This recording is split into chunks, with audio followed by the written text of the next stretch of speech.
Hey there! So today I'm going to talk a little bit about my experience going through the airport and flying with my emotional support dog, Lena. I know a lot of people are curious about how I do this, or maybe you have an emotional support dog yourself and are looking for more info to prepare for your flight. So I want to start off by talking about things that you're going to need for your flight, and the first things that I'll be talking about are things that you'll want easily accessible, like in a pocket, in a jacket pocket or a jean pocket, whatever.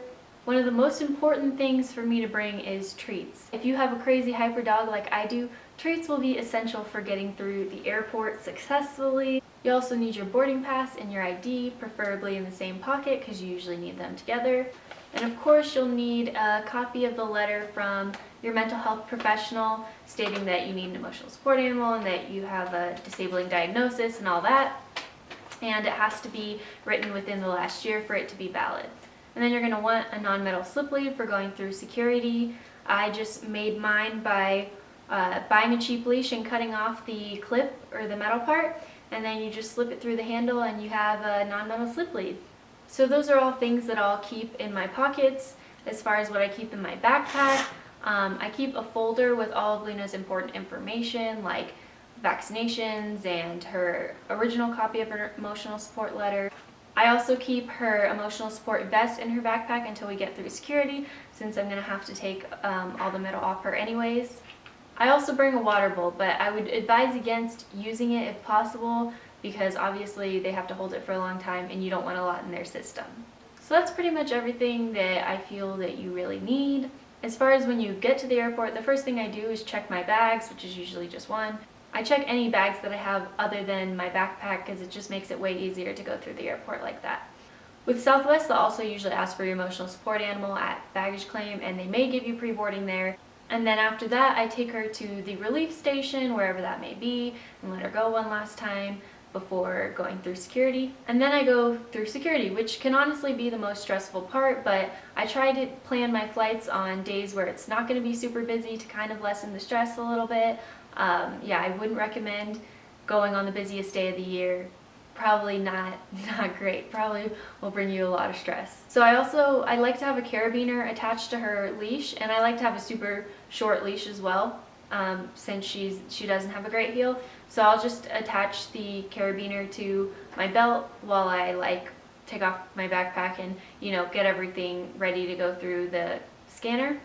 And then I take off her metal collar and all that and put on her non-metal slip lead, and we go through the metal detector, and then they swipe my hands for bomb residue, which is just protocol, I believe, for if you fly with the dog, or it might be just protocol if you go through the metal detector. I'm not really sure. It doesn't take more than a minute. And then I get all my stuff together, put her vest on, and make my way to the gate, or to food, depending. Once I get to the gate, if I don't already have pre-boarding, then I will go up to the gate attendant and ask them for pre-boarding, and then they'll ask me for my letter, and then just look at it real quick and then give me the pre-boarding. It's really not a huge deal.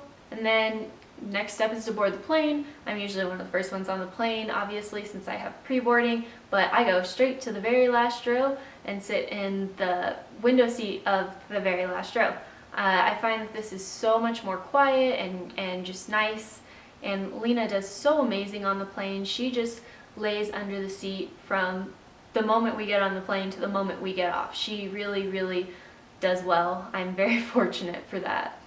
Lena's about 40 to 45 pounds, and she fits under the seat well. She just, lays there, and she kind of has some room to stretch out and lay on her side, and especially if I pick up my legs, then she has a lot of room to stretch out. I think any dog bigger than her would be a little squished, but like I said, at her size, she has a decent amount of room. She's pretty comfortable under there. So that's pretty much it. It's really not that difficult or stressful. Not as stressful as I thought it would be my first time. But the last time I was in the airport, I took some footage in the airport and on the plane, and so I'll play that now if you're interested.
I really hope you liked this video. I hope that it was helpful and informative and entertaining. I just really hope you enjoyed it in some way. But if you did, please like and subscribe. I'd really appreciate it. See you next time.